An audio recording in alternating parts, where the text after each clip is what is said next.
spark in the air, a melody, a dream to share. Through castles tall, through skies so wide, the music's where the magic hides. A whistle, a hum, a drum beats call. The songs we love, They build it all. The music behind the magic. Oh, where every story starts to glow. from movies bright to park delights, it's the heart of it. Hello and welcome to episode 47 of the Music Behind the Magic podcast. I'm your host, Jonathan Goodman, and as always, I am here to celebrate with you the magic of Disney songs, scores, and soundtracks from the movies to the parks. Of all the iconic attractions at the Disney parks around the world, one of, if not the most recognizable, is Spaceship Earth at Epcot. A marvel of both engineering and imagineering, the attraction takes us on a voyage of mankind's technological innovations across the centuries, with so many iconic moments and smells, if you know, you know. There are so many details associated with the attraction around its history, construction, and storytelling that it could fit in a book. Hey, that's a pretty good idea. Fortunately, our pal Tim Foster of Celebrations Press has done just that. Another terrific book called Spaceship Earth, The Definitive History. Tim tells us all about awesome facts about the ride and his favorite parts, as well as some fun discussions, debates around changes to the attractions over the years. And since the holidays, we also dive into a fun musical scavenger hunt to find our favorite holiday songs around the parks, as well as our favorite Disney holiday songs in general. Speaking of which, as the holidays draw closer, I want to wish you and your loved ones a very happy and healthy holiday season. My best gift is the opportunity to do this podcast with you, and I am so appreciative of your part in making this community bigger and better every day and with every episode. So, before we dive in along those two lines, if you're enjoying this podcast either for the first time or for the 47th time, all I would ask is that you share it and with a friend or fellow music fan, and if you think I've earned it, rate it and leave a good review so others can find it too. And you can always, please reach out to me at Instagram at Music Behind the Magic or email me directly at jonathan@musicbehindthemagic.com for any thoughts, questions, or comments. And sign up for our new newsletter at musicbehindthemagic.com/newsletter for Disney music news, trivia, reader polls, and a chance to win very cool prizes. So with all that, I invite you to sit back and think about our own grand and miraculous spaceship. Imagine that smell of burning wood smoke, and most importantly, thank the Phoenicians while enjoying this episode of the Music Behind the Magic podcast.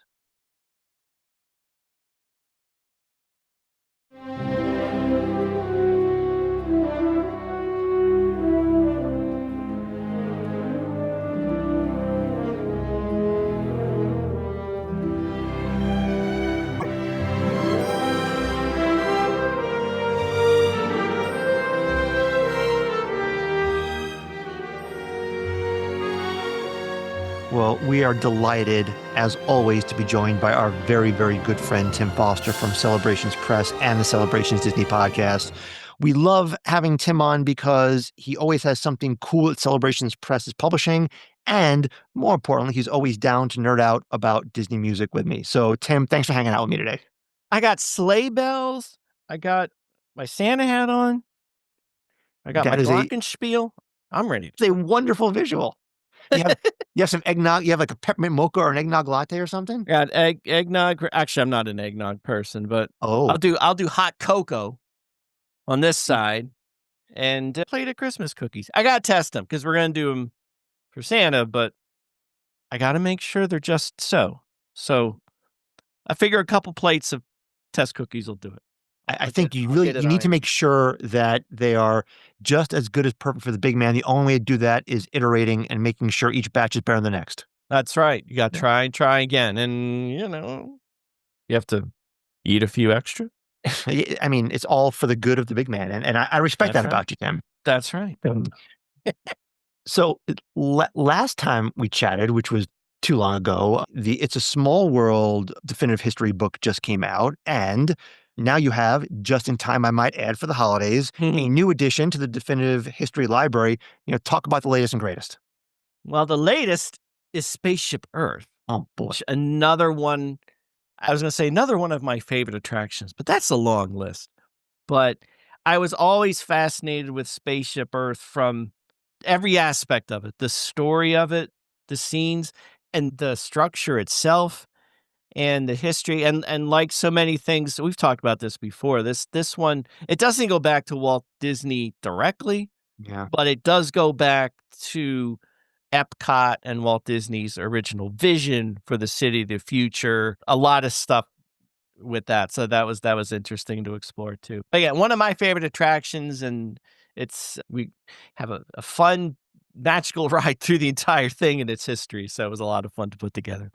Yeah, you mentioned it's such an iconic part of Disney World. It's one of the 4 main icons, if you will, of the Walt Disney World Resort, and there are so many details, scenes, technology. Did you approach this book differently than the others you've done? It must have gone so much more detail required, no? Not probably not any different because we found that with every attraction. It's a small world full of details and It's true. imagination full of details. But I will tell you, the other books, imagination, especially It's a Small World, not only finding the fun details, but finding the myths that needed to be busted and the trivial facts that we don't really know about. Yes, I counted the tiles and the beacons of magic lights and all that. But as you'll see, there's so much. Just how they made the attraction and wrote the script and came up with the scenes and how they acquired the props and how they're authentic and the attention to detail that's in there. I'm always finding out more about that, so that was fun to discover. Plus, finding all the really journeying through the early versions of it, which I didn't really get to experience, just like Journey into Imagination and Yeah. Small World. Seeing some of that for the first time, I didn't see the very first versions with when they first put the computer rooms, what the computer would be like from the viewpoint of the 80s, which today is funny. They had a woman sitting at her office desk with a computer making a phone call with this big 20-inch CRT thing. And back then it was like, how amazing is this? It's like Star Trek. And now it's kind of funny to look at, You got a whole but I hadn't computer seen that before. in That was pocket. before I first started writing Spaceship Earth. So that was fun to see.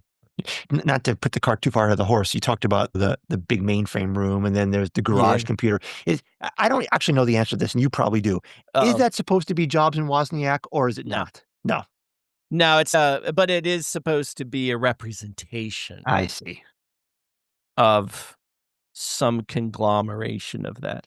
And actually, I don't have her name in front of me. In the room before that, the big computer room with the Yep. computers used to fill a house. The woman is actually, it's the same story. A lot of people think she is a reference to, and again, I apologize, I'm forgetting her name, but Yeah. someone who was very important in the early computer and development of computers and stuff.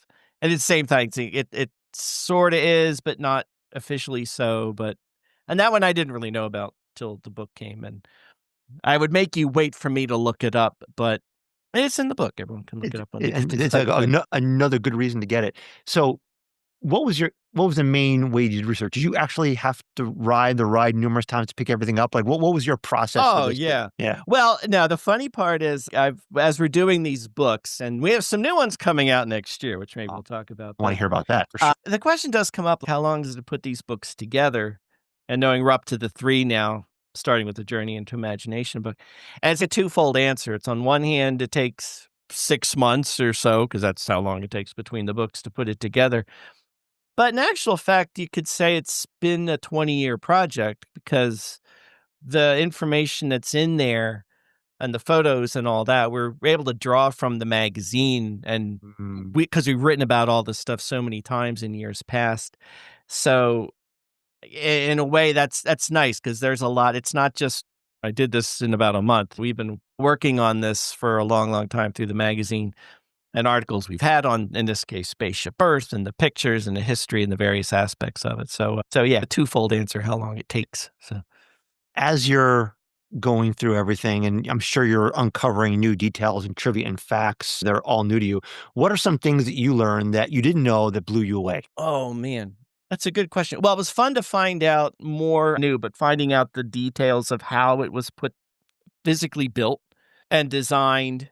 And actually, one thing I found was I didn't take this tour, but going behind the scenes and seeing what's going on behind the tracks, where the service areas are and how much there are. It makes sense when you think about it, but how much infrastructure is there behind the scenes between control rooms and the sound rooms, the computer rooms and utility rooms, all that stuff. Here's one fun fact. I didn't know this, and this is a quick, simple fun fact.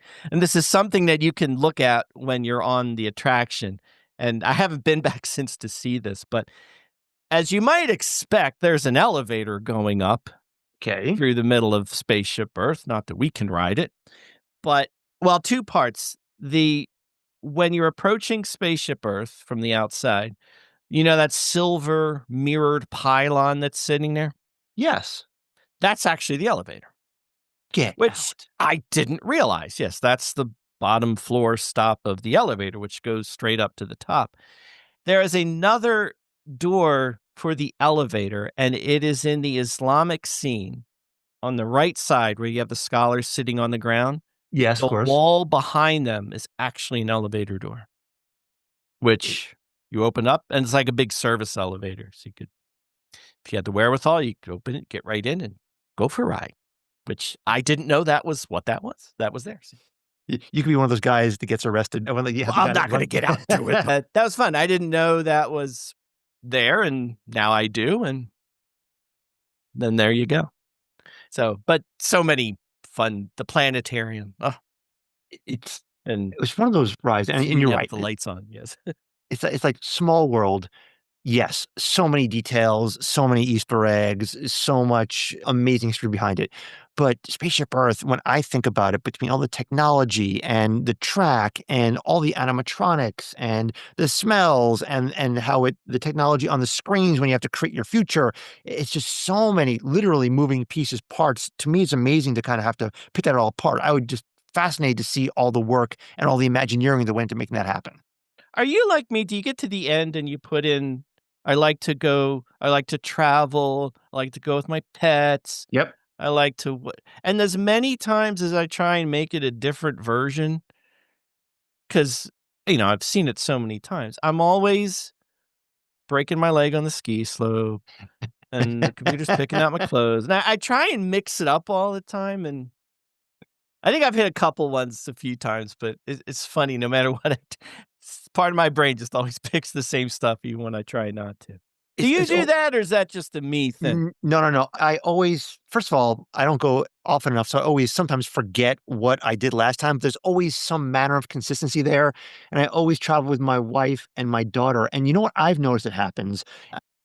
It happens to you also. When you go and they take the picture and they put your picture on it, they never get my picture right. I know. I'm always the goofy cartoon guy, which by the way, the goofy cartoon guy is way better looking than I am, so I'm okay with it. But my wife and my daughter look all adorable and cute with the little animated bodies, and it's just me with some random computer animated face. Wait, I have a fun music fact. Oh, I want to hear it. Wait, I have to grab my book, though. Okay, do it. Talk amongst yourself. Well, for those of you listening at home, I was trying to, it's on the other side of the room. That's okay. My arms don't reach that far.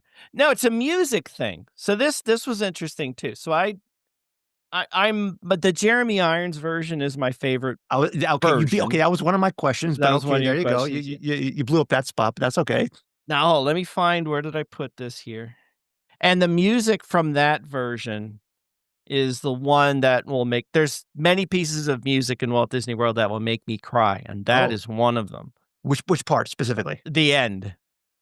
When you're going backwards or When you go backwards and you Yeah. come down, and that version you came down, you were seeing the dioramas and then the city of the future, which I miss. I remember that. But then the crescendo and the music there. So the one thing I found, and you might know this, and I'm getting the book because I don't want to get this wrong. No, that's okay. I did have music questions to ask, so I'm glad you're on it. So yeah, so that score was partly inspired by Bach's Sinfonia Number 2 in C minor. Yes, that I did know. Which I thought, and I think I've read that many times, Oh, well, that's an interesting fact. I'll pull that out at Joe Gallagher's Timeline Maps Trivia Night. There's a plug for our friend there. Nice. But, Well done. Hi, Joe. but I said, let me listen to this because I don't know, I didn't compare. So I found it, listened it up. Oh yeah, and I'm hearing it, and I can hear Jeremy Irons. It is very similar. You can hear the similarities, and it's really cool when you hear it and you understand how much it was inspired and how beautiful it was. And I'm listening to the Sinfonia number 2, and I'm starting to cry again. I was going to ask. So it's not just the actual interpretation; it's the Bach music itself, which is making you verklempt. But it's the melody is very similar. It's tweaked a little bit, but you can clearly hear the inspiration and the connection. And that's actually that part in the score that always made me weep on Spaceship Earth. That ending and that swelling and the do do do and all that. And It's so funny. that was fun to hear. So In advance of this, I actually found videos of the old Jeremy Irons, and I watched her ride through. Of course, now I think I've told you before, I'm a little bit late to the game when I came to the Disney Journey ride. I didn't go until I was in college, so I think I've seen the Jeremy. I've been on the Jeremy Irons version. I remember it vaguely. I've just been on the Judi Dench version so many more times. It's just become more imprinted in me. But I totally see how the Jeremy Irons, his voice is just so great, and it really just permeates the ride with that richness of his voice. It really makes it a whole different experience. I mean, I right up there with "Please stand clear of the doors." That the like a grand miraculous spaceship. Oh, so great. We have that. Oh man, yeah, and I hear that, and that's the first one we saw. So in a way, that's the version I grew up on. So that's Totally. the one that's special to me. The funny thing is, I always think of the Judi Dench version as the new one. It just got here and all that, and How long has it been now? well, it's the longest running one by a long shot. Yeah. It was 2008, I think. Yeah. I should know. I wrote the book 2008. So that's a good. I mean, it's going to be 20 years pretty soon. And yeah, the first 3 versions only took you up to maybe a little over 20 years total between the very first Vic Perrin version, and yes, I busted that myth, and then Walter Cronkite and then Jeremy Irons. They were all only a couple years, 3 years, 10 years. So yeah, this one is by far the longest one, which I think it just got here and is new, but no, that's the one. Just like Journey into Imagination with Figment is actually the longest, by a long shot, the longest running version of the show. Has that been Which the you same don't thing? think about. I think it's new. Is that also 20 years plus? Plus, yeah. Yeah. Yeah. And then again, the 82 to 2000, because the millennium is when that all happened. I was looking. Yeah, or right about 20 years, yeah. But Yeah. yeah, neither one lasted more than 10 years, if that, or 92. Yeah. Now, the first one is around for a little while. But no, this is the longest running one, just like Spaceship Earth. So It's so interesting. And music wise, you probably have it in the book as well, but I think there were 3 compositions for the attraction, at least what I found. The original one was by Ron Ovadia and Peter Staugard. And then I think the one that you love was written by Ito Guidotti, I believe. yeah. And then the new one, if you will, is Bruce Broughton, who's so well known and Masterful. So those are the 3. It was interesting because in the very first version, which I never saw, and having watched ride-throughs, there really was no music in there. There's some incidental music at the end, but no score. Yeah. Which is hard to imagine now because No. the music is such an integral part of the attraction. It's funny to hear because it was more scholarly and a history lesson and when the Phoenicians the alphabet and all that. And It went from that to know your ABCs. yeah, Which is I mean, I don't know about you. That's one of my favorite lines on the entire it's ride. a classic. Lisa, my wife, got me to do the book. So it's funny. Whenever I start these books, I go get a new notebook. That'll be my notebook for the book, big Sure. sketch pad. And she got me one. I guess she got it off Amazon, and it's a little paperback journal with the tiles on it. It says, "If you can read this, thank the Phoenicians." Is I the love title that. of the book. Oh, that's so perfect. That's perfect. So there you go. She adds her own gravitas to it as well. I think you're right. And from a comparison standpoint, Jeremy Irons is so much more deep and rich and serious. And I guess Judi Dench, tell me what you think. Maybe a little more lighthearted and whimsical. Yeah, there's definitely you can see it as you go through the versions of them getting it was very academic and educational and really was. And kind of dry, if you will. And then Walter Cronkite was Walter Cronkite. So that made it a So little classic. nicer. But the script was still pedestrian, if you will. And then Jeremy Irons that lightened up some, and it's Jeremy Irons. Of course. And they softened some of the overly textbookish kind of stuff. And then yeah, the Dame Judi Dench version is very much kind of went much more not lighthearted might not be the way, but more accessible. Maybe that's the best way to That's a say good it. word for it. Yeah, especially Exactly. for kids and stuff too. But not that it's a kids ride or anything like that, but kind of I guess more for everybody and a little bit of humor here and there, which is nice. It's always fun to, you're right. It has to be the right balance between, you don't want to shove learning down kids' faces because then they'll rebel. But if you make it fun, just like Miss Doubtfire, if you make it fun for everyone, I think everyone will enjoy it. Yeah, and even for grown-ups, if it's a 20-minute history lesson, Totally. I mean, you are at a park, it's supposed to be fun, but it was So a good move. it definitely. So you kind of mentioned the going backwards in the old Jeremy Irons ride is kind of what is your emotional moment. Maybe in the new ride, this is probably asking what your favorite kid is, but what's your favorite scene? What's your part? What's the one that says, "All right, I'm here, I am home."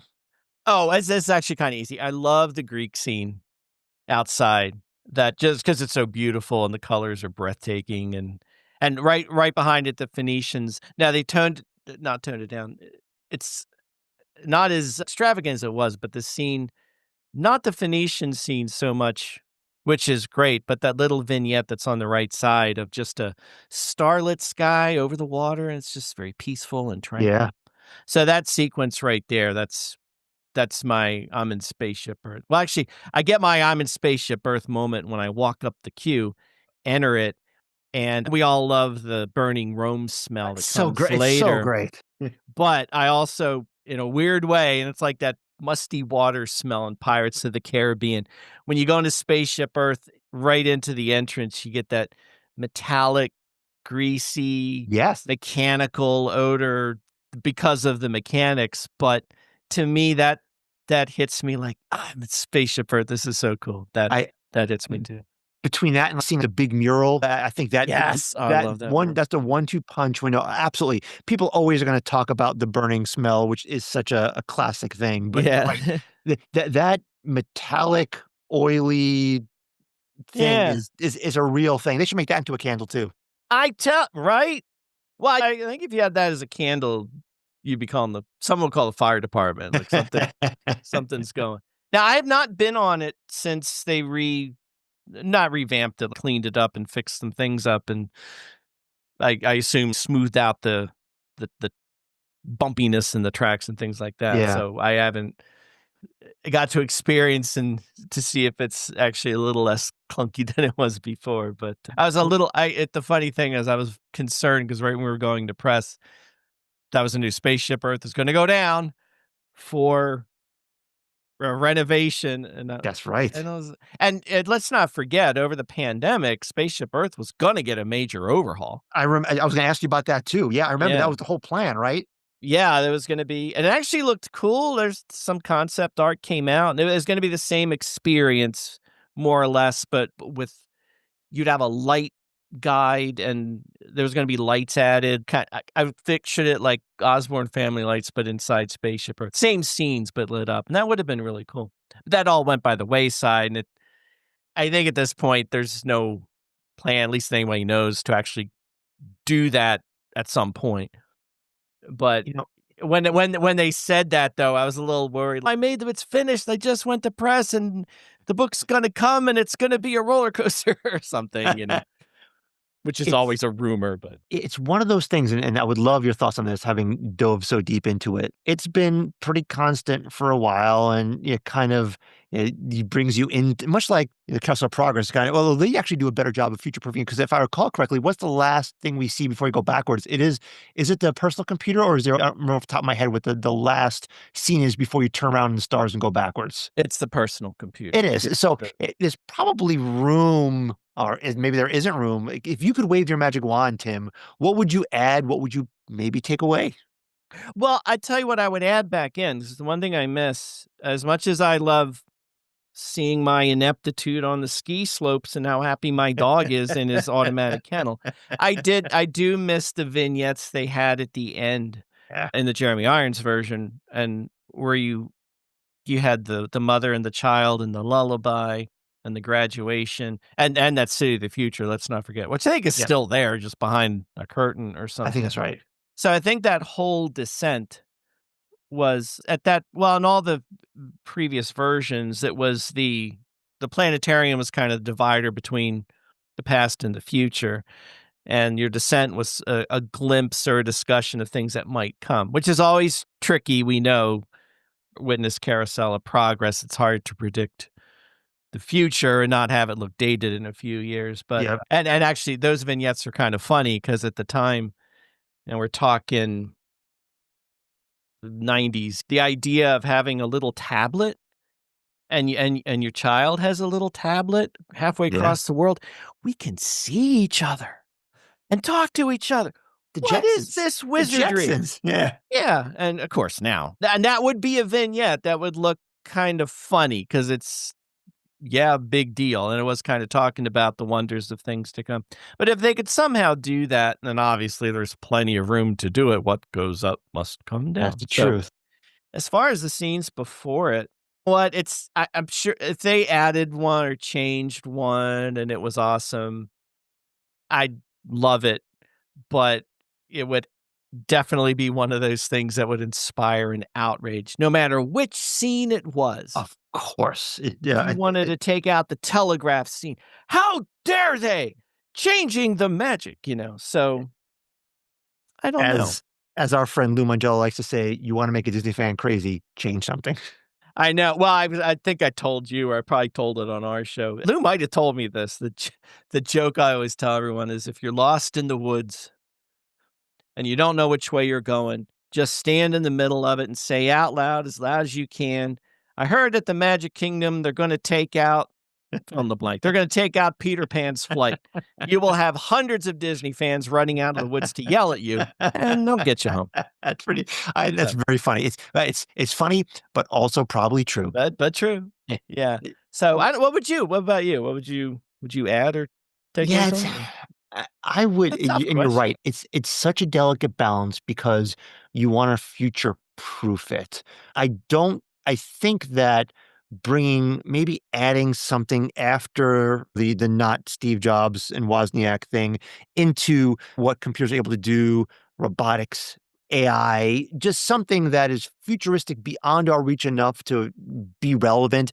There had to be one scene we can add that involves some kind of our new initiatives, whether it's industrial robots or just, like you said, talking on tablets or talking on video screens. Just a little tip of the hat to where we are now as a society, where we go. I think I would add that.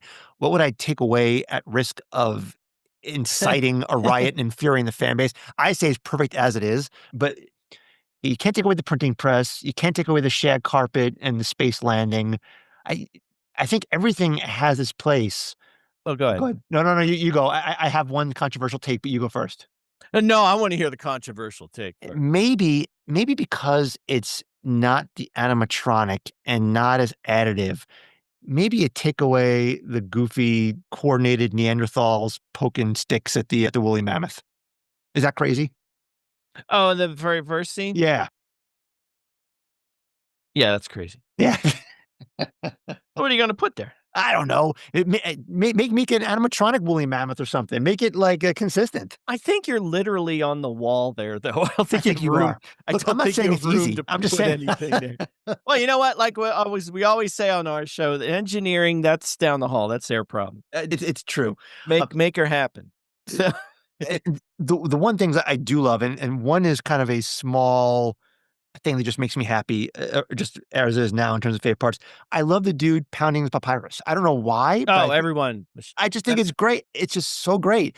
And then my favorite scene, I think, is the Renaissance scene. I think that and by the way, speaking of music and attractions going together, the way the music changes, you are literally in Europe at that point. And then I always get choked up, maybe a little bit emotional when I see kind of if he is supposed to be Da Vinci or not painting the Sistine Chapel. I think that's fantastic. That's Michelangelo. That's what I said. I said Yeah. Michelangelo. I didn't say Da Vinci. I said Michelangelo. You said I did not. Nope. Nope. No, I it's didn't. supposed to be Michelangelo. Editing out. In fact, that's one of the that's a weird little fun trivia thing I heard. So apparently, like I'm trying to picture it in my head. I might have this backwards, It's okay. but he's painting with his left hand, Yep. and early on he was painting with his right hand. But when they redressed the scene and whatever, they switched the hands. And I think for those who noticed, there was a question like, did they have it wrong before and they fixed it, or what did they do? And it's actually, I don't know how purposeful it was, but a nod that Michelangelo was actually ambidextrous. So there you Huh. go. And I That's- didn't know that. Now I don't know if that's why they deliberately changed it, because you wouldn't. Most people don't know the first version, but that I was like fun. it. I would say there's probably spaces in there where you could add another scene without having to sacrifice an old one. So maybe that's one way around this. Like the Renaissance scene actually goes on quite a long way. I love it. I love it so much. It is, but if you wanted to consolidate it Yeah. a little bit No, it's fair. and take the space to put in something that you might have left out. The one thing I kind of knew but forgot about, there was one scene. So most of the scenes have stayed the same, except at the very, very end when you have that perpetual. How do you talk about the present without being dated? And I'm kind of with you. That's kind of where they're at now, because we kind of ended at personal computers got invented, but that was forever and a long time ago I by this know. point. So 84, right? I think literally 84 when that Mac commercial right. came out. So there's a lot that's happened. It's not the future. This is communication now. So there might be room for another vignette there or something. But the one thing I kind of forgot about was one scene that did change over the years. Oh, Was the Greek scene, my favorite one. that's almost Socrates, right? When he's got the little, that the one. Yeah. Now, when Spaceship Earth first opened, and actually all the way up through the Jeremy Irons version, I believe, it was the birth of the theater is what that scene was. And acting and all that. That's what the purpose of that scene was. And as Jeremy Irons said, the theater was born. But now it's about, this is a classroom outside and we're teaching math and the stars and all that. Interesting.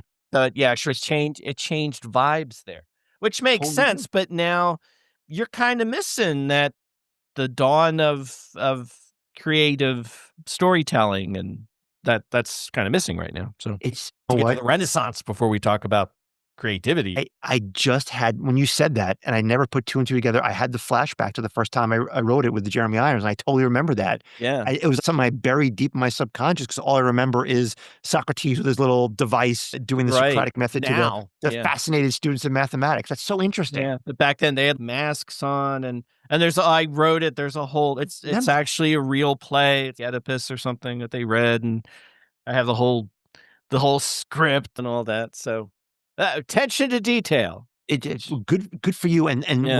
what a core memory you unlocked that I totally Yeah. forgot about. That's Well, it was amazing. one of those things. It was one of those iconic lines from Jeremy Irons. Grand and miraculous spaceship, the world's first piece of paper.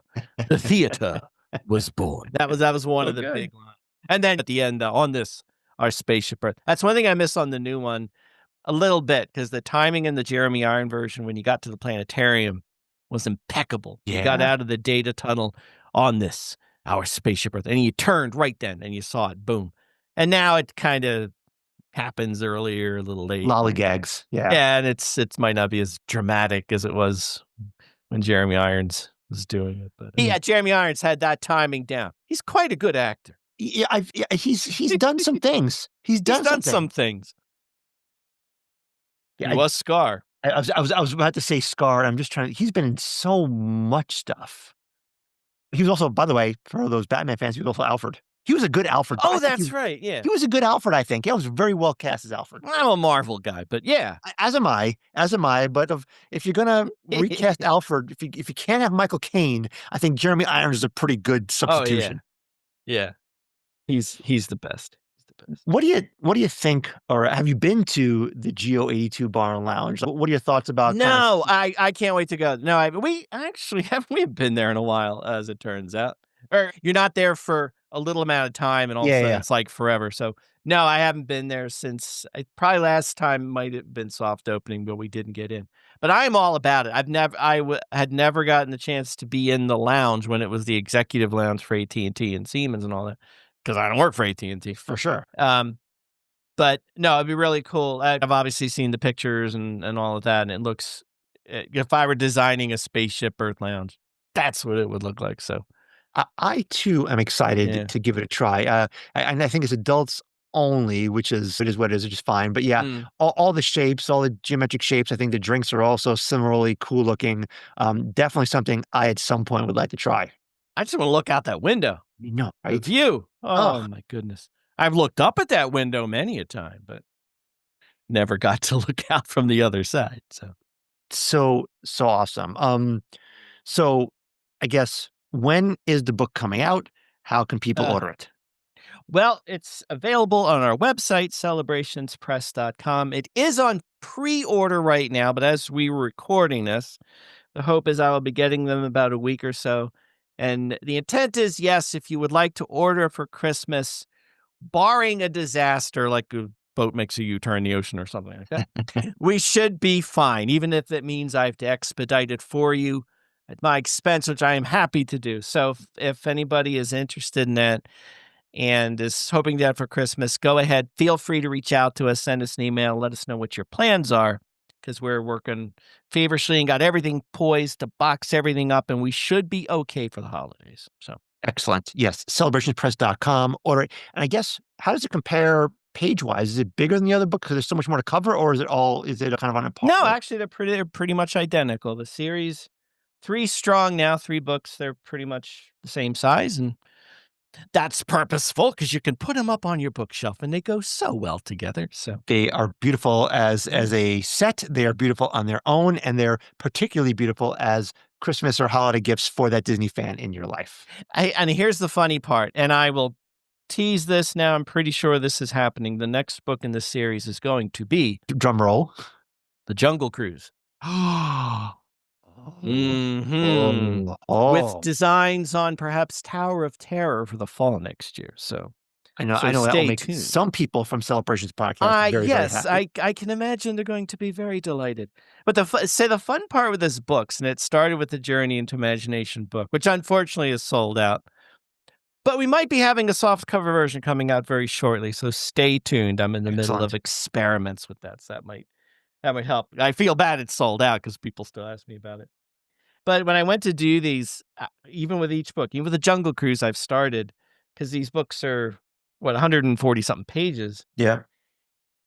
and I'm thinking, man, can I fill up that's a lot to fill out a book with this. And then I start mapping it out. And at the end, I'm just trying to squeeze everything in because there's so much. Like, forget is there even enough to talk about. There's absolutely so much to talk about, more than I thought. And it's always kind of a push to get everything in there without making it a 500-page book or anything like that. But It requires some. It's a good point because there's so much to cover. Being able to make it accessible and get everything you need there is probably quite the design challenge.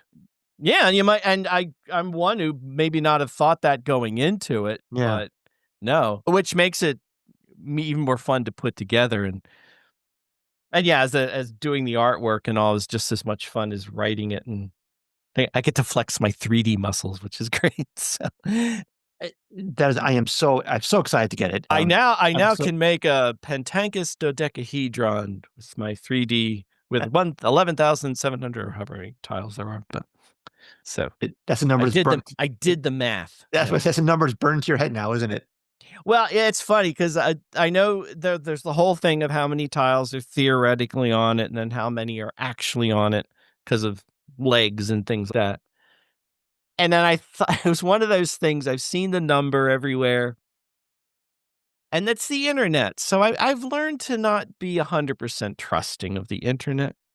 So I had in my head, I'm going to actually count them all and verify this for myself. And I gave up real. After what number did you give up? I gave up when I looked at the legs and realized I can't. I can't. I mean, and to be fair, it gets complicated because when you get under the legs, there's a lot of tile. They're partial. So I was running into like a philosophical question. When is a tile a tile? Is it a tile when it's barely an inch of a tile? Does that count? So I thought I'm going to trust the internet on this one. I'm good with the. Sometimes the internet Assume they knows. got it right. Yeah, it's just crowdsource the internet. What's the worst that can happen? Oh, here, I'll leave you with one last fun fact. And this was just me discovering it. Actually, I discovered it as I was creating a model of the sphere for illustration purposes. So this is going to get complicated real quick. So the surface is covered with triangular panels, as you know, and they're actually arranged in three-sided pyramids. Okay. If you looked at it. Yep. Now, the three-sided pyramids are grouped in groups of 6, so hexagons, basically all over the sphere. Okay. And there's math reasons for that, why it happens. What I did not realize, though, when I looked at this, is that most of the time those pyramids are arranged in groups of 6. However, there are 6 places on the sphere where they are arranged in groups of 5. Oh. And what that means is the pyramids, the way they lay out in the 5, they actually form a perfect star. And if you were walking up to Spaceship Earth, the silver pylon we talked about, if you look right above it, there's one of those stars there. And it might be one of those, if you see it, you'll never unsee it kind of things. So there you go. That's a fun thing. There are stars on Spaceship Earth. And that's purely a mathematical thing. That wasn't an Imagineering trick or Easter egg or anything like that. That's just how it comes together for dodecahedron-based reasons, which you'll see in the book. But I didn't realize that, and I never noticed it. Now, whether they deliberately turned the sphere so one is right there, right on top of the pyramid when you see it, or honestly, maybe they'd never even noticed that this was even happening and just happenstance. That's where it was. And if you told the Imagineers that, they'd go, "Huh, what do you know about that? Who knew?" So who knows? Fascinating. But that's a fun thing. And I actually, when I go down there, I haven't been down there to see it myself in person. I'll stand there and point to people. There's a star on Spaceship Earth. No way. You're a genius. And I read it in a book somewhere. I wrote a book about it. In fact, you could say That's like, right. I wrote the book about it. Just to be fair, Not many hidden Mickeys, though. I will say. Are there any? Yeah, but not many. Which I'm a little disappointed. There's a couple bona fide ones, and then there's a few that are kind of. Are they? Aren't they? Yeah, kind of, sort of. But not a lot, which is that's surprising. That's a missed opportunity. It is. I was proud of myself when they did the renovation for. I think it was the Judi Dench version. They added one into the Islamic scene on the left side, and then I found it myself, and I was so proud of myself. I gave myself I'm a hidden Mickey Hunter bonus sticker for my shirt. A decahedron sticker. Can I tell my Beatles story since we're talking about music on this show? Well, this is a great segue. Yes, please do. All right, let's do that, because those mop tops might come up again in the other thing we're going to be talking about. Let's hear it. So, but my thing with Spaceship Earth and the Beatles was in the Apollo scene, or the living room scene, whatever you want to call it. There's a stack of records. I think we've talked about this before. There's a stack of records by the TV to the left of the TV. And for the longest time, when I first started noticing it, and I think this goes back to the Jeremy Irons version and later, the record in the front was a Beatles record. Yep. And I thought, that's cool. And then I thought about it one day because I was trying to figure out what the record was. And it's not one of their studio albums. Like, it's not Abbey Road or anything like that. It's an album and it has the logo on it. And I quickly realized, well, it's not one of the albums. What album was that? And it took me a while to figure out. It's me going on the internet looking at it. It was obviously some compilation or something. And it looked to be a compilation that was put together in the mid 80s or the early 80s or something like that. Like Beatles 20 hits for whatever. So that was the closest album cover I could find. That was the one that was in the living room. Now, you can see the obvious problem there. That scene is set in 1969. So Correct. that album wouldn't have been out quite yet. So I think I wrote something about that. And I'd like to think Disney pays attention to what I'm doing once in a while. And I'm thinking maybe they notice because that went away soon after, and now it's a rotating record. To be clear, it had nothing to do with me. They just I disagree. I disagree. They just changed it one day. But now if you look, that's a little bit of fun because it's not. It's sometimes I've seen it's Mary Poppins. Sometimes I've seen Peter Pan. I think I've seen some other ones. So it kind of rotates around every once in a while. So it's fun to see what that album is when I go in. I'm actually curious because I haven't been on Spaceship Earth since they refurbished it, as I said. So I wonder if that's maybe something might have gotten a refresher, and maybe it's what would have been out then. Lady and the Tramp or something. It's something like that. Yeah. So that'll be fun. That's one little fun thing to look for. I mean, most stuff stays the same, but that's one little thing that does change every once in a while. So I love that. That's one of my new favorite details. And I remember, I think you mentioned it, but now that you brought it back, it just reminds me how much it tickles me. So love that. So when you go, report in. Like the album was. I promise. It's a great thing. I love that so much. So speaking of music, that's kind of part 2 of the broadcast. It is the holiday season, and we all have our holiday traditions, and we all have our favorite holiday music. So I figured no better person than you, Tim, to talk. I say we kind of make it very broad-based. We could do a couple of things. We do a mashup. One thing we talked about was what our favorite Christmas songs in general are, and in form of a musical scavenger hunt, where can we find them, or if we can find them anywhere in Walt Disney World, if it's possible. And then the second thing is maybe just general favorite Disney holiday songs from movies or CDs or Disney Plus series or whatever. So I say we just have a wide open Disney holiday music extravaganza and pick some songs, pick things you like, and we'll chat about it. Oh, where do I go? I am all over the place, as we talked about before we came on the air. The way it should be. Hey, see, part of me, I'm always worried. I had such a hard time coming up with these. You better not have any of them on your list. We'll piggyback on them if that's we can always tag team. It's all good. So I actually thought I'd start with one it's Christmas, but it's not just at Christmas time. Okay. And it's one of my favorite Christmas carols or songs, The Carol of the Bells. Of course. And this is the version that you hear on the Carousel of Progress. Ah. You go into the Christmas scene and you hear it, and it's beautiful, and that's everyone's favorite scene. And it could be 98 degrees outside, because it usually is. It could be 98 degrees outside, the middle of July. But when I get to that scene, I am in a cozy Christmas wonderland. And it starts with hearing that song, which goes on for a little while in the beginning of the scene. It's just an instrumental version of it. I didn't think of it right away, but as I was thinking of Christmas carols, going through all the attractions, I remembered that and wait, of course, that's the thing.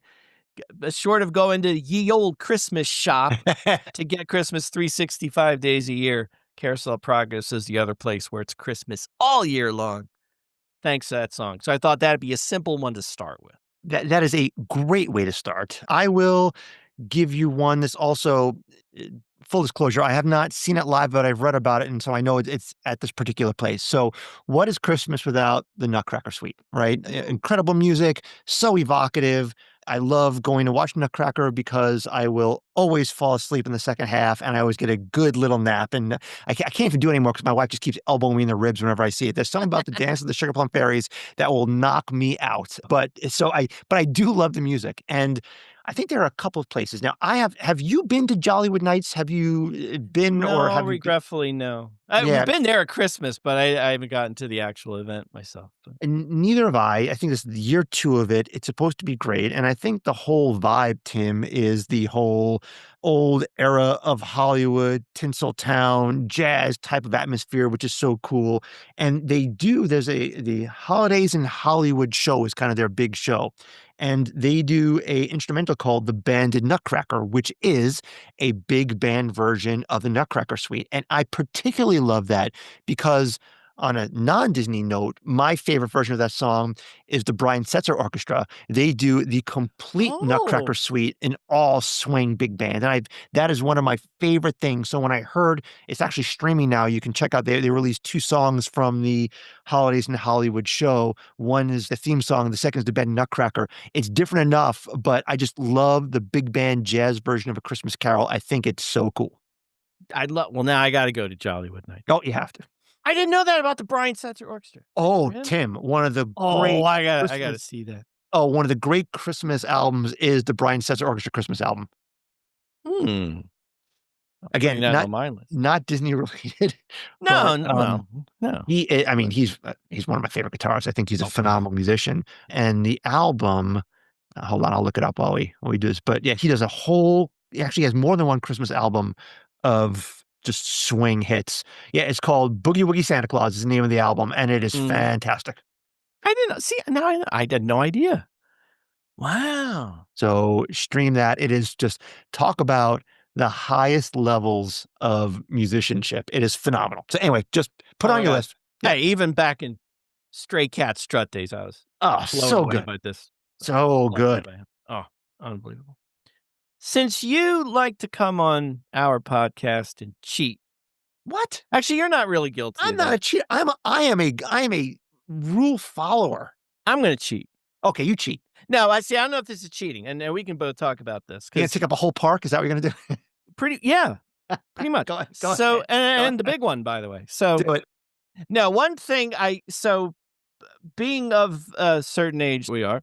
My Christmas song, when we talk about favorite Christmas songs, period, I'm going back to the ones I heard growing up. Of course. When I was a little kid and we had the turntable and we're putting on the records and all of that. And as we get older and we're listening to the songs of today, which there's a lot of great songs, but it's the one I remember when I was 5 years old that brings back the emotions and the Christmas feels and all of that. So, and I actually hear them more today than I think you did a few years ago. They get in rotation a lot. But the one thing I remember going way back at this point, I guess, when we first started going to Mickey's Very Merry Christmas Party, Yep. was my delight and joy. I love the music you hear in any Disney park, but hearing during the party, especially them rolling out not just new versions of classic songs that you know with the Disney twist, but actually bringing those old classics and playing them on Main Street USA just makes me, I'm a giddy 5-year-old kid in my pajamas walking down a winter wonderland with Santa Claus is coming the next day. I'm literally that person when I hear these songs, and they're all the ones I grew up with. Lots of Andy Williams. Most Wonderful Time of the Year. Is that one? Is that Yep, one on and your Happy list? Holiday. Yeah. Perry Como, There's No Sure. Place Home, the Ray Conniff Singers with Frosty the Snowman, and Here Comes Santa Claus, Rocking Around the Christmas Tree with the Brenda Lee. Oh, that one we hear a lot, but there's some more current ones in the mix, but it's Kelly Clarkson's in there and Oh yeah. so on. But having them roll out Ray Conniff and Mitch Miller and Andy Williams and Perry Como, all these Burl Ives and the classic songs that I grew up with and can't get enough of, that always makes those Christmas party nights extra special. So in a way, I kind of took out a whole park, a whole it's all right. party, a whole soundtrack, and about 20 Christmas carols. But No, I love that Yeah. because I think one of the reasons we all love that A, Disney, and B, the whole holidays time is all the nostalgia. So when you put all the nostalgia of your childhood listening to it in one of your favorite places that brings back so much nostalgia, it's a particularly potent combination. yeah, and there's one I left out, but I'm going to come back to You're it. gonna come back to it? Okay. Yeah. Keep that one in reserve. I got one reserve, which you'll probably knock out anyway. Little Saint Nick, the Beach Boys. Oh, Come on now. That's not the one I'm talking about. I was going to say, I have it's I have a the really list good up one. and I have the list up in front of me and all these songs. So This many. is like some Spotify playlist. I'm going to have to download it, I guess, or something. I'm not going to lie. I was also looking at Spotify and Apple playlists of all the things. Yeah. I want to make sure I didn't miss anything, right? You Oh, always have the right. ones off the top of your head, but you can't. There's so many of them to choose from. You're going to miss one. Yeah. Yeah. So I'll go on one. Also, I have some new ones, but I'll go traditional again. I love a classic. Love We Wish You a Merry Christmas. It's so happy. It's so jolly. It's easy to sing and also have a good memory of it. I think you can hear it in a couple of places, but where I particularly like to hear it is at Epcot Festival of the Holidays, Father Christmas in the UK. So when he comes out, it's not Santa, it's Father Christmas. He comes out in his green and white, get up with his bells, and at the very, very end, he leads everyone in a rousing chorus of "We Wish You a Merry Christmas." And I remember when my daughter was way little, he called her up to sing along with him. So A, I like the song. B, I just love the whole vibe of the UK pavilion area. And C, I just think it's such a great representation of Saint Nick or Father Christmas singing it. I just love that version. I love everyone singing along with it. It's not a big, huge production. It's one of those great little storytelling pieces, but that's what makes, I think, Epcot so special during the holidays. I must be over in Germany watching the storyteller, or in Norway watching the With the gnome, the Christmas gnome. Yeah, Oh, I love that. I've missed that Boop. part in Oh, it's so England. good. I have to make sure I'm on that side of the park next time. It, When there are I mean, we can have a whole conversation about that. There are so many Oh, great yeah. storytellers. That's it's the great part and the hard part about the Festival of the Holidays at Epcot is trying to get to see all the storytellers and trying to there is a schedule, I think, but it's hard to keep track. And you're running from one to one. And many a times I've made my way over just in time for Morocco, and they're actually just finished. So I go to France. But it's like there's always something to see, but it's hard to see them all because there's so many and you're running around. It's true. But what's also interesting, again, not to go off on a tangent, but I think all the storytellers, obviously, they're super talented and they're all great.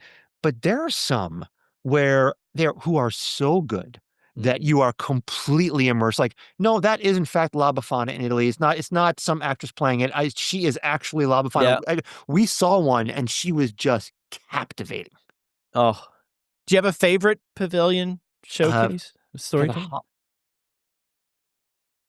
They're all, again, They're all they're all so good. I do like the UK, and I'll cheat. UK and Italy, those are my two favorites.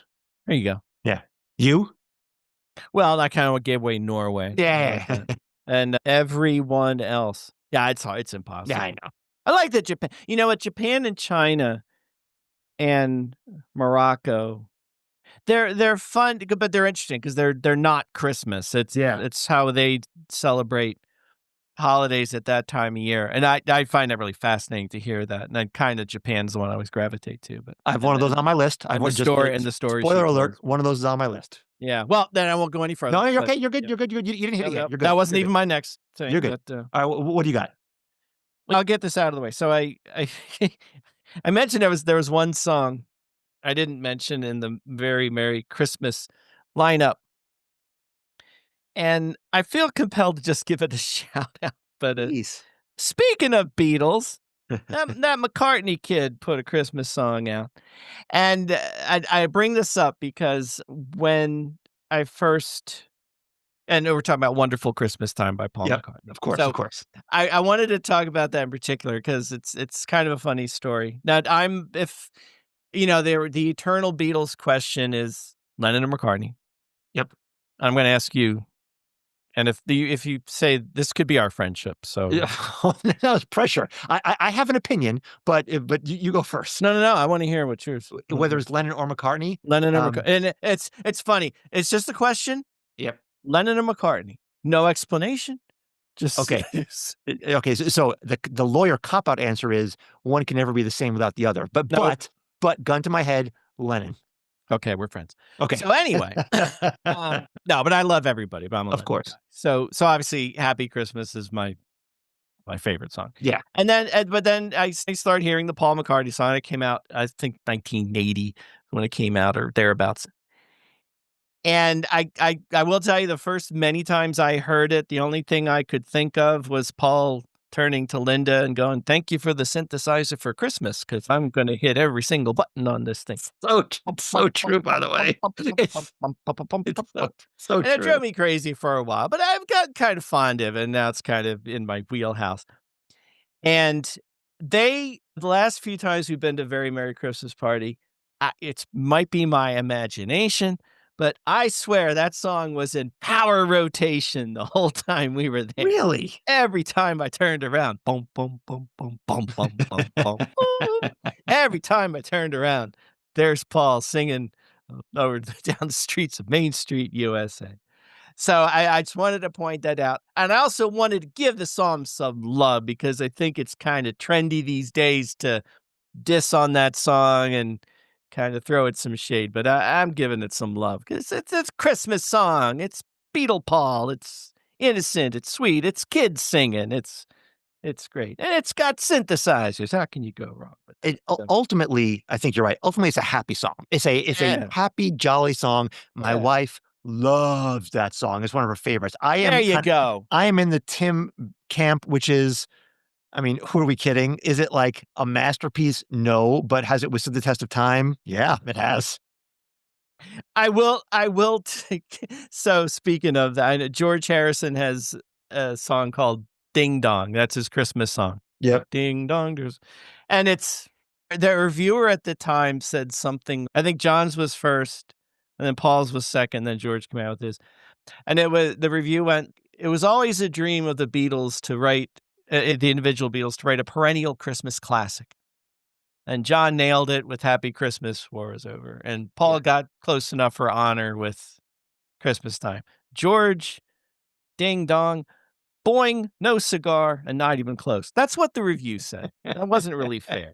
And his song is cute too, but you don't hear that one too much. But No, did Ringo do anything? I don't even know. I don't think he had like a per se song that's Yeah. his, but I'm sure there's Christmas songs all over the place.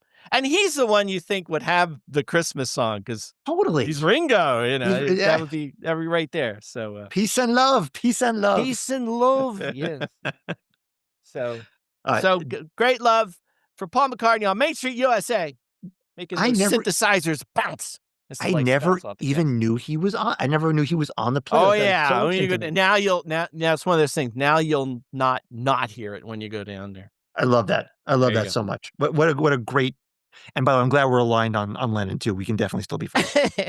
We'll do a whole show about that. Oh my gosh. We could. All right. So I'm going to go non-traditional is not right, but the truth is like the holiday. I mean, there's Christmas and there are other holidays and Hanukkah is one such holiday. I think it's always good to give some representation to the Hebrew peeps. So when I always like to listen to Hanukkah songs, and there are two places, and I don't want to blow up a spot, and we can reuse this one particular one, but for this particular section, there are two places I remember having wonderful memories of listening to Hanukkah music. One is, to your point, the storyteller, and I think that there is the Hanukkah storyteller who is between France and Morocco, and you're kind of tucked behind the scenes. And I remember it was always fun seeing a guy talk about the history of Hanukkah, what it means, and sings a couple songs. He sings a dreidel song, which of course is a classic. But I remember when I saw it a couple of years ago, they also served black and white cookies and egg creams, which is a very, very New York deli thing. So being a New Yorker myself, I didn't care. I mean, great. It was great to see the representation. I loved hearing the dreidel song, but getting a black and white cookie and egg cream made me extraordinarily happy. So that's one place to see it. But then maybe less obvious, the Voice of Liberty, who we can have a whole show about that because they are absolutely phenomenal. I've heard a lot of a cappella groups in my time, Tim, and they've got to be at the very, very top of the list. And as part of their entire catalog, they always devote a couple of minutes to a Hanukkah medley. I think they also do the dreidel song. They do a Hanukkah. They do a song in Hebrew as well, Avinu Shalom Aleichem. So for me, I just love hearing the differences and learning the different ways to celebrate different holidays. And I just happen to enjoy those two pieces for just a Hanukkah flavor. Those are both awesome. And yeah, Voices of Liberty, we could talk a long time. The American Adventure Pavilion. Yeah. Underrated. Might come up again. Oh, please, it should. In this, although that's not my next answer, but it's funny. It's funny that you said the black and white cookie, because a couple of years ago we went and we were with daughter Michelle, And as she usually does, she scopes out the internet ahead of time Smart. and gets a vibe for what the hot food is or what the hot snack is she wants to make sure she's going to get. And as she's famously said many times, Halloween, it was the Hades hot dog. That Oh. was the mission. But we were there for Christmas and we're going to Epcot. Her mission, if nothing else happened, she was going to get a black and white cookie.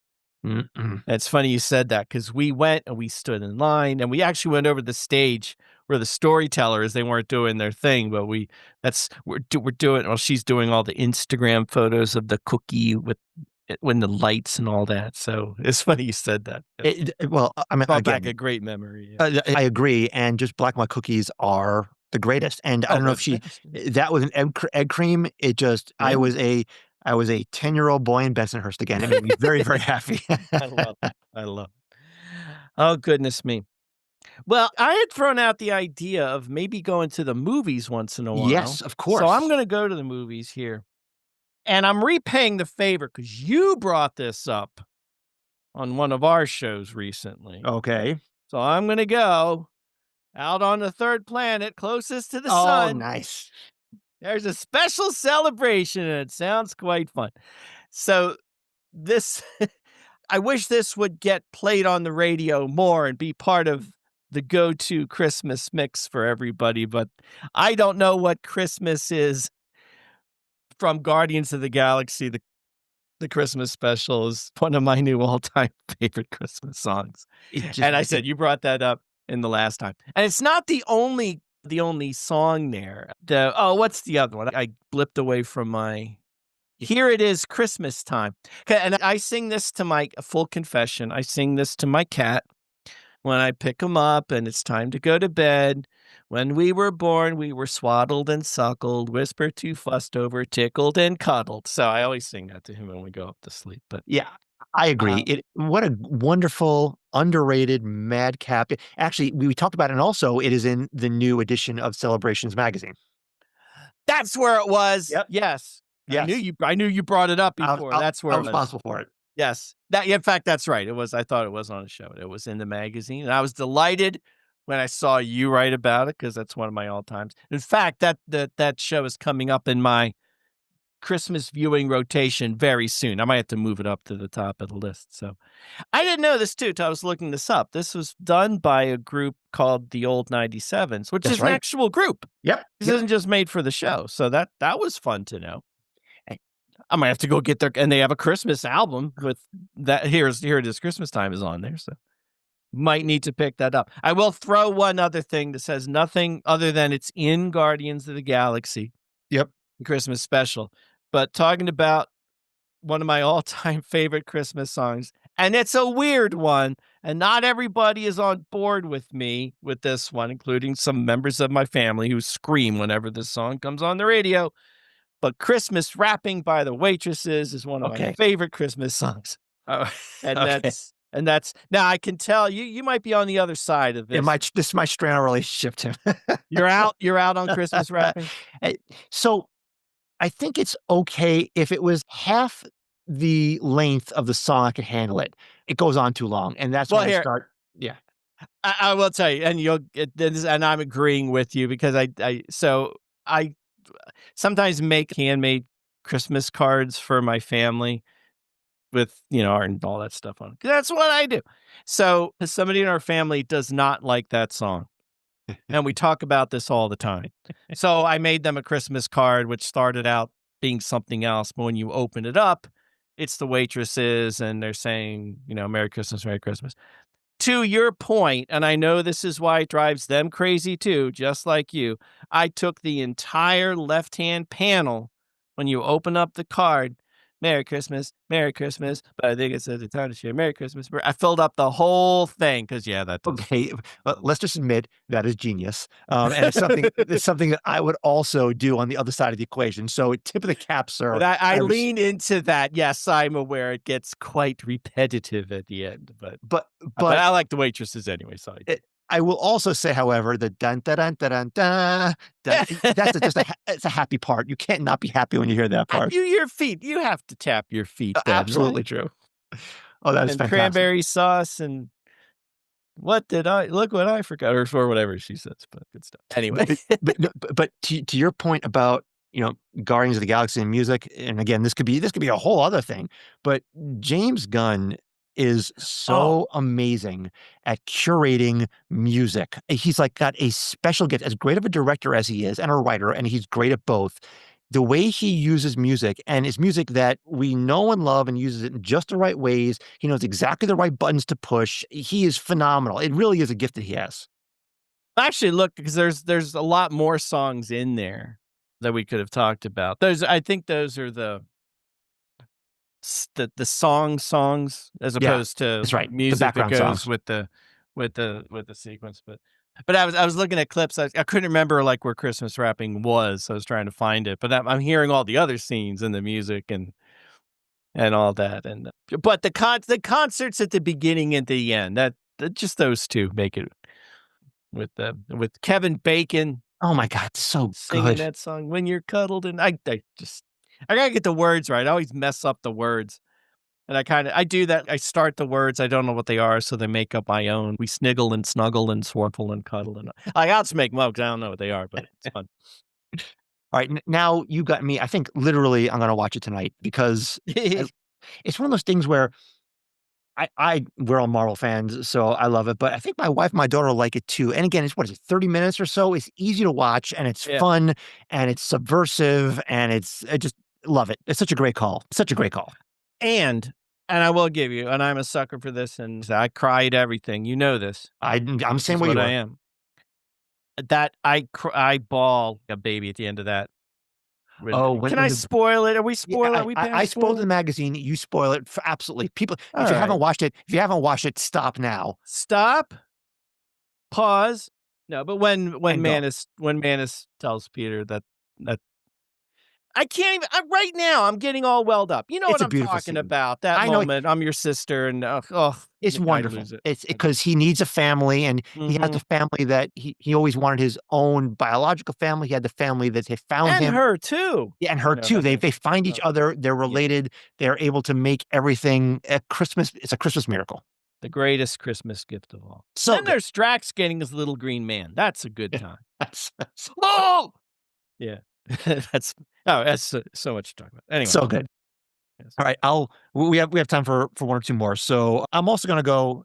We had actually a discussion about this when we were planning out Celebrations Press Magazine. You had a couple of ideas, and you left off this movie for good reasons, but I'm going to put it back on just for this particular circumstance. So it's actually the song or the theme Holiday Flight from Home Alone. Now you may say Home Alone is not a Disney movie, and you are correct. It is not, but It counts for tonight. it counts for tonight. 20th Century Fox was purchased by Disney, and you can find it on Disney Plus, which in my de facto ruling, it counts as being a Disney movie. But when you think about great Christmas themes, and of course, John Williams wrote the music for Home Alone, and anything he does is good by me. But what better way to summarize the manic, wonderful energy of Christmas than when they wake up late and the alarm goes off and they have to scramble and that music happens and they're all running into each other and they're all packing.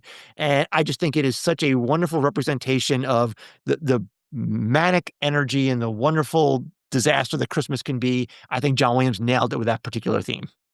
Here, I got a Home Alone musical moment. Okay, what do you got, please? And Michelle and I, daughter Michelle, we do this one all the time. Here, I'll even do a rendition of it. Please.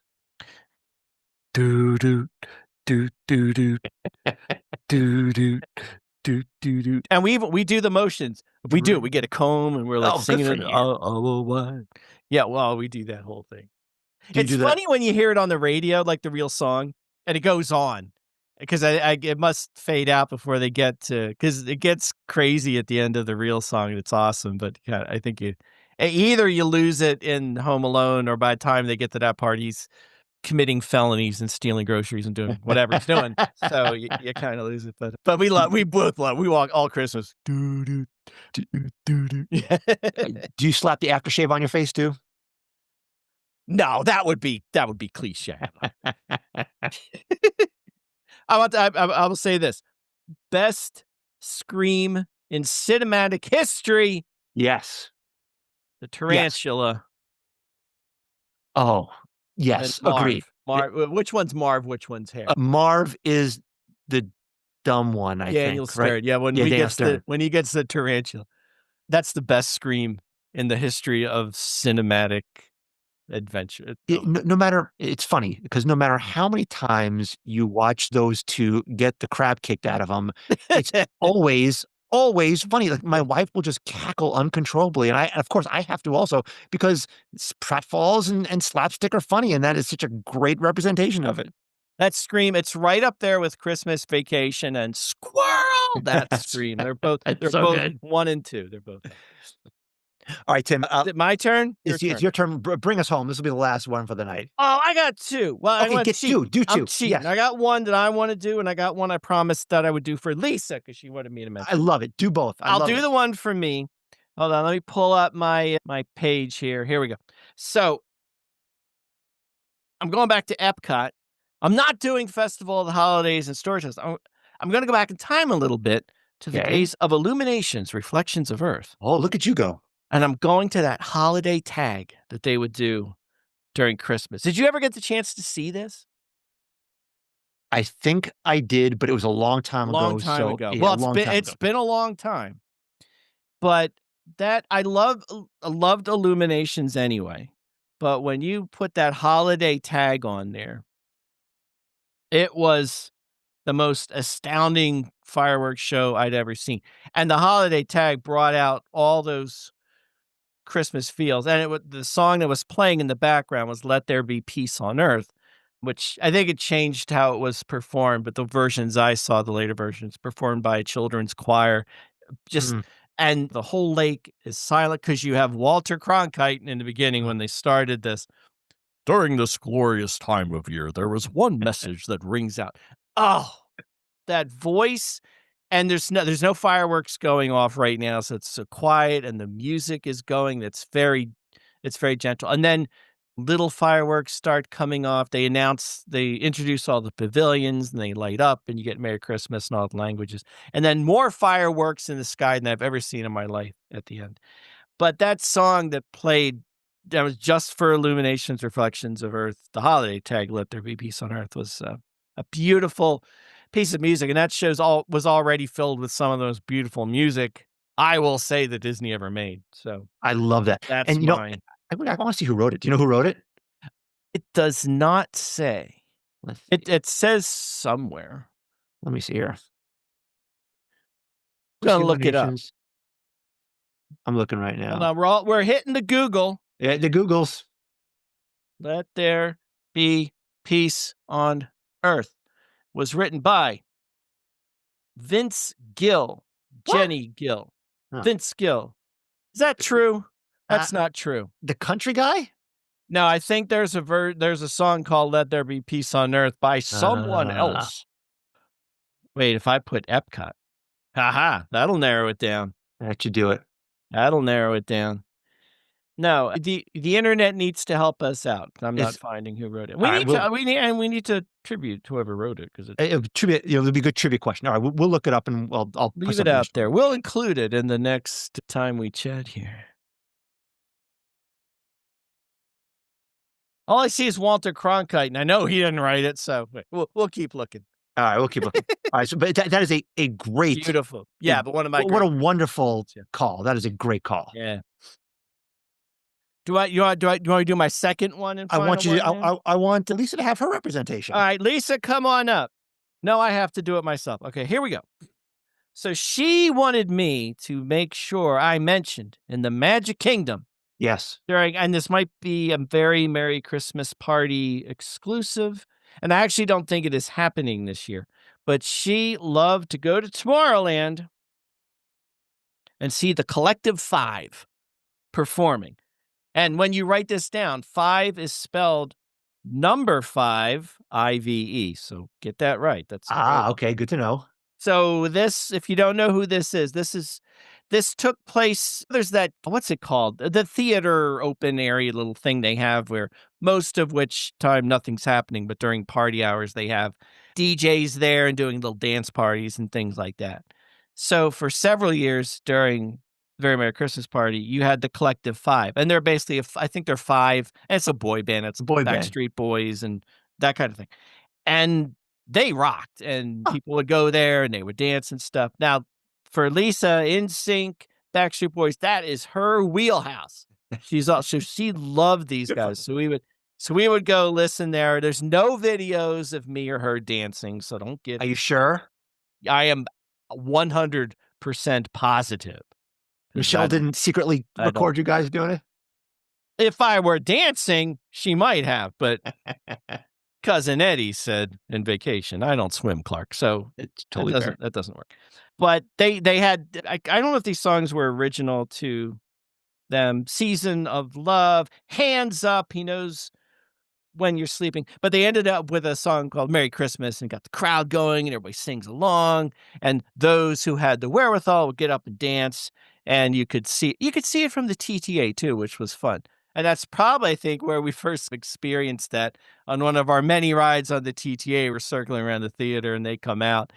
And Lisa's like, we got to go. So we went down and see them. So Collective Five at Mickey's Very Merry. Again, I don't believe they're performing this year. They are doing a lot of performances on the Disney Cruise Line. So if you're out cruising on one of the ships, they might be there performing. So they're doing a lot of dates there. Again, they might pop in for Christmas. I don't think if they are, that's been announced yet, but that's where they are. But they live on YouTube if you want to go check them out. So I do want to check it out. So she wanted me to mention them because that's her favorite Christmas music experience at the parks. I love that, and I appreciate it, and I'm so glad you brought. Yeah, this is new to me, but it totally makes sense. What a great way to just Disney's very good at bringing all these different eras and different types of profiles, musical profiles. So the boy band is something that I think in Turning Red they had their own boy band. So what better way to get all that together in one? I love it. I am actually gonna watch videos. And it was very. I'm not a boy band person necessarily, but they were very festive and cheery, and everybody was pumped into the show, and it was garland, red, and green, and Christmas trees. It was really cool. On the record, I will tell you that as a hard rock, heavy metal fan, Metallica, Iron Maiden, Megadeth, Slayer, all those bands, that is my thing. I never, ever deviate from that. That is what I am completely embedded in my DNA. Off the record, I will tell you, I actually don't think NSYNC is all that bad, and I respect them. Well, I'm glad you said that off the record and on the internet where it's now preserved for eternity. No one would hear that. The only thing I heard was the on the record part. Everything else, I'll edit that out in post. But anyway, thank you for... I was recording this too, so stay tuned, my friends. It's boy band blackmail. Well, look, I could talk for hours and hours, but I know with on the East Coast, I know you have your Christmas cookies to cook. But again...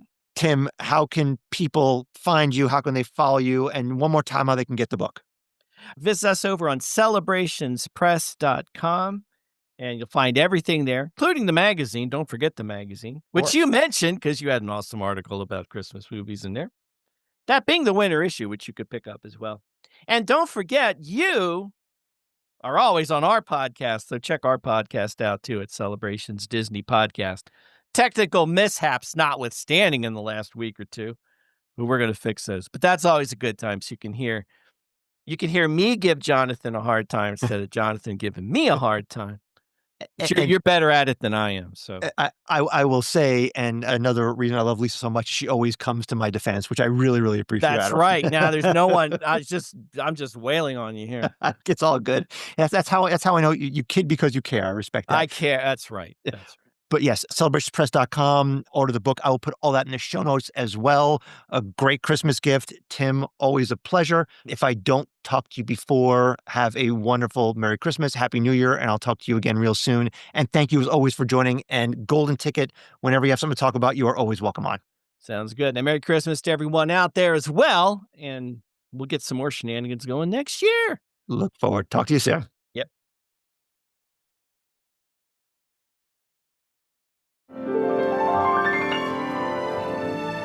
Bingo.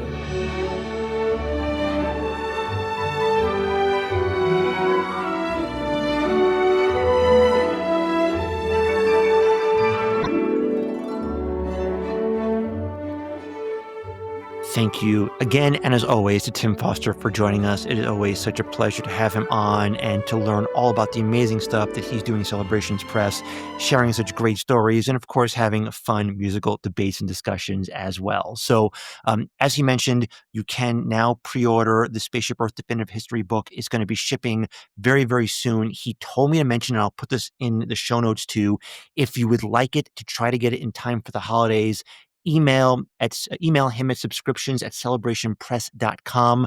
Let him know that you're trying to get it in time for the holidays, and I know he's going to do everything he can to work with you to get that book into your hands if it's for a gift as quickly as possible. So reach out again at subscriptions@celebrationspress.com. Again, I'll put that on the show notes.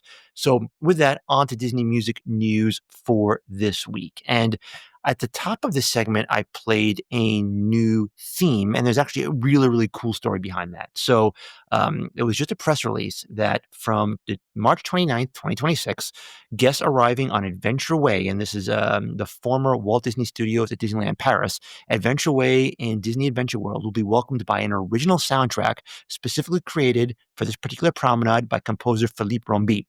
This brand new theme, which lasts more than 40 minutes and is recorded at the legendary Abbey Road Studios, will offer guests a magical interlude at the heart of Disney Adventure World. Just a couple days ago, on Saturday, December 13th, French composer Philippe Rombi surprised Disneyland Paris fans during an event in the heart of the Disneyland Paris resort by personally unveiling the new musical theme written for Adventure Way. It's going to be a new lush alley that will link together the immersive worlds of Disney Adventure World. And that's what you heard a little bit of that I tried to capture and play for you. The Disney says, while the music for worlds such as World of Frozen is naturally based on the animated films, an area as unique as Adventure Way could only have an original score, which is actually, I thought this was very cool, a first for Disneyland Paris since 1992, and the original soundtrack heard in Discoveryland. And to rise to this particular musical challenge and inspired by his distinctive style, the Imagineers decided to call upon a composer well-known in French cinema, Philippe Rombi, who's been nominated 4 times for the César Awards, notably for the film Joyeux Noël, whose soundtrack was recorded by the London Symphony Orchestra at the legendary Abbey Road Studios. And he actually recorded for Adventure Way under the same conditions during last summer with 84 musicians of this iconic orchestra. It was returned to his roots for the composer who worked as a pianist at Disneyland Hotel when Disneyland Paris first opened in 1992. Based on creative discussions with the Imagineers, along with concept reviews and even a visit to the Disney Adventure World construction site, the composer devised 2 main themes inspired by notions of adventure, travel, wonder, and distant horizons. From these 2 main motifs, he composed a magnificent suite of nearly 40 minutes, that resonates throughout Adventure Way, including the various themed gardens that are part of it. For the gardens, he added subtle nods to Disney themes, Peter Pan and 101 Dalmatians for the gazebo garden, and Tangled for his dedicated garden. A special piano version can also be heard at the Regal View Restaurant and Lounge. The result, according to Disney, is a perfect blend of Philippe Rombi's artistic identity and Disney's musical universe. So it's always super cool to hear new music, particularly new music for a new part and a new reimagining of Walt Disney Studios Disneyland Paris. I think if you've been to Disneyland Paris, one of the knocks on it has been that the second gate has been good, but could be better. And I think from what I've seen and heard, Adventure World is going to really close a lot of those gaps that people saw. So again, that is opening in March of 2026. I myself am super excited. As you know, if you've been listening to this podcast, Disneyland Paris really, really gets the importance of music to the experience. So everything they do with music is very much top of mind. So it's just particularly cool to see it develop from the scratch. So give it a listen. If you happen to be headed to Disneyland Paris in March around then, I would love if you send me a trip report. Let me know what you thought, and we'll see more as March approaches. The only other piece of Disney music news this week is a new music video has arrived for the new song that will be featured in Avatar Fire and Ash called Dream is One. The new song is performed by Disney legend Miley Cyrus. It's going to be featured during the end credits of the 3rd release in the Avatar franchise. Last month, the song was released for everyone to enjoy. It's already earned a nomination at this year's Golden Globe Awards. Daydream as One was written by Miley Cyrus, Andrew Wyatt, Mark Ronson, and Simon Franklin. More on Simon in a couple of minutes. It arrived well ahead of the release of the film, which is opening this week on December 19th. While the song has already been released with the accompanying video, the rest of the soundtrack is also just recently been released as well. So check out the video and by all means listen to the soundtrack as well. That movie is going to be phenomenal. It looks great and it's coming out on December 19th. And I guess I'll use this before I close off Disney Music News for this week. I'm very, very excited. Usually this would have been the last podcast before the holidays. I was super lucky and fortunate to have been granted an interview with Simon Franklin himself. As I mentioned, he is the composer of all the music for Avatar, Fire and Ash. I spoke with him just today, and I want to make sure I get that interview out before it is released on the 19th. So not only will this episode be coming out probably a day or two later, I will have a very special episode as well with my conversation with Simon. So spoiler alert, there will be 2 episodes within the week, which I'm so excited about. And that is Disney Music News for this week.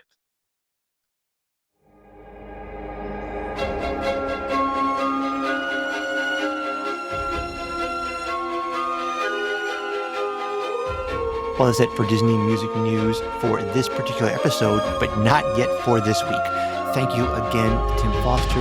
Appreciate him joining as always. Please do check out and pre-order the new Spaceship Earth Definitive History book. I also want to just, as always, thank all of you for listening and being a part of this community.